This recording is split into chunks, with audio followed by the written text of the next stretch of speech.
love to hear from you.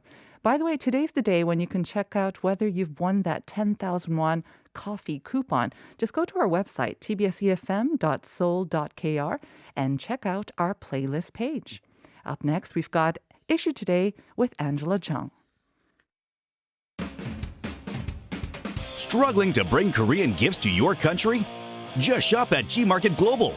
No need to go to Myeongdong or Dongdaemun anymore. Plus, with our application, your shopping can be much easier. Download Gmarket Global application and experience smart international shopping right now.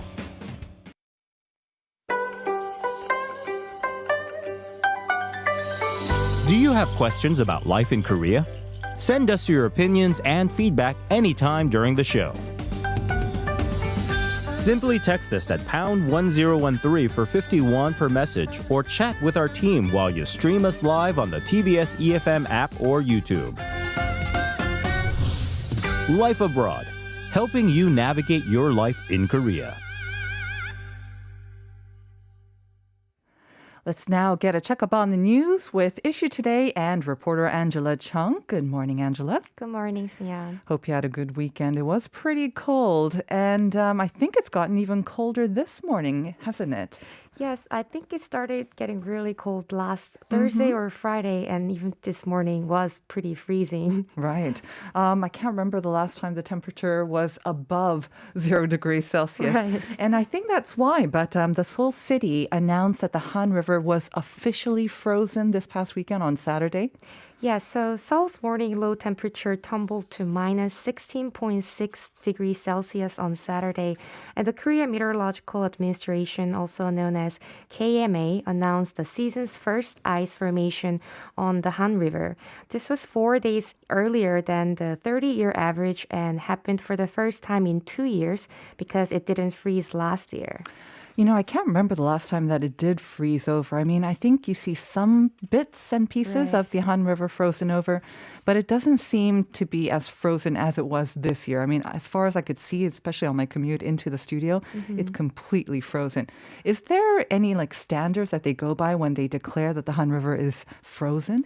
So, yeah, the observation of the freezing of the Han River started in 1906, and it's based on the ice formation around the piers in the middle of the Hangang Grand Bridge, which is the oldest bridge in Han River. If 100 meters around the second and fourth piers are completely iced, then that's when the Han River would be officially announced as frozen.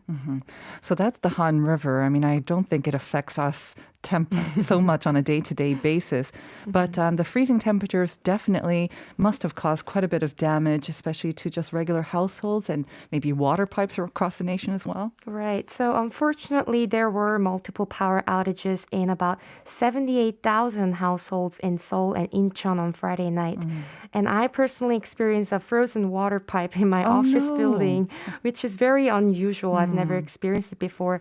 And Gimpo International Airport and 5 other airports nationwide canceled 23 flights on Saturday. Okay, hopefully not too much damage because of those burst water pipes. Yes, it went fine after, yeah. Yeah, I look forward to the day when I can start doing my laundry again, because right now they're saying, don't do it because it's a bit too cold and you might cause damage to the houses below. So when can we look forward to some warmer days? It said the ongoing cold wave is expected to continue through today, but start to warm up tomorrow. Yay! Yeah, and when I checked on my phone this morning, I finally saw 2 degrees Celsius tomorrow as the highest. So we can expect above 0 degrees starting tomorrow. So hopefully we'll be able to stop shivering and start kind of opening up our shoulders and stretching. Yeah, it'll be nice to finally kind of stand up straight, and then actually enjoy the clean air. All right, moving on to our next item of news. Good news for small business owners and also freelancers, because we have heard that the third round of relief checks are going to be distributed starting today. Yes, so the Ministry of Economy and Finance said they will send text notifications to small businesses eligible for this 4.1 trillion won, which is 3.75 billion US dollars. This distribution is for the business owners who were negatively affected by the government's social distancing measures. And to tell you more details, those who were ordered to close for good will receive 3 million won, and the ones that were allowed to open with restrictions such as restaurants, cafes, and hair salons, they will be given 2 million won. And the government will also offer 1 million won to owners whose annual revenue was less than 400 million won in 2020 and fell from the previous year. Right. And also to prevent too many people from applying at the same time and sort of causing a crash. They're going to use an odd day, even day solution based on their business registration number. That's right. So, based on the last digit of their business registration numbers, the odd numbered businesses will be able to sign up today and the even ones tomorrow. And on Wednesday, both odd and even numbered businesses can apply. And also from today, the government will start delivering checks to freelancers, of which there are more than 700,000 in the country. All right, so very good news for them. I know that they have been severely impacted by the COVID-19 pandemic.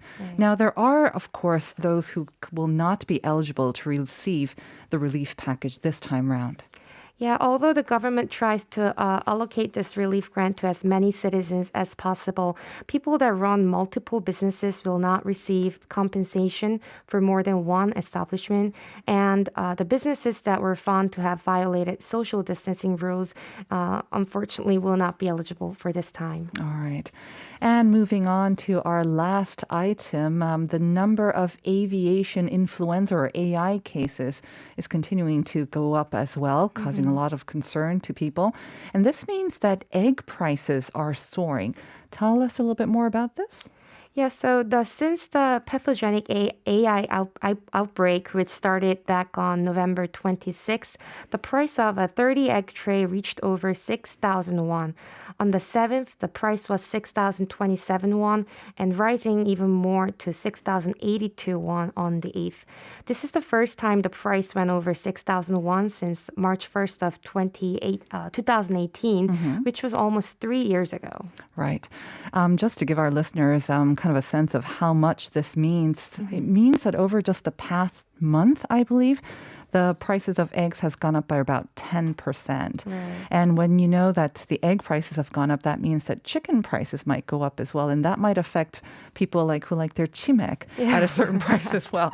But, I do remember back, what was it, even further back than 2018, 2016, a tray of 30 eggs almost cost 10,000 won back in 2016. And this was because I believe 1/3 of all the eggs in the country, they were destroyed due to the very severe case of AI. And there were even eggs being imported from the U.S. by air. Yeah, that was a very serious situation You back remember in this? Yeah? 2016 and 17. Well, compared to then, the situation right now is not as bad, but the increase is definitely noticeable and affects our daily lives, especially for the people who's using the eggs every day course. for their businesses. Well, since last November, the producer price of the eggs has increased almost by 100 won, which is a 6.5%, and the retail price increased more than 200 won from 5,438 to 5,643 won. Which is 3.8%. And the price of duck meat was even more increased by 36% and 2.6% respectively. Right. So once again, we don't actually mention the cost of chicken prices, but I think they've also gone up by about 10% as well. And this is, of course, giving rise to the term gold egg. I see this floating about on social media. What's the government's maybe plan for controlling egg prices and chicken prices? To prevent the further spread of the disease, Korea has been speeding up the process to destroy birds from infected farms. And although the government presented not much concern for the supply side, they stated to closely work with distributors to maintain the stability of the market. Okay, so right now they think they're comfortable or confident about controlling the supply. Hopefully, we won't have to go to the situation that we saw back in 2016. Yeah. All right. Thank you very much for the update, Sanja, and I'll see you on Friday. Thank you very much.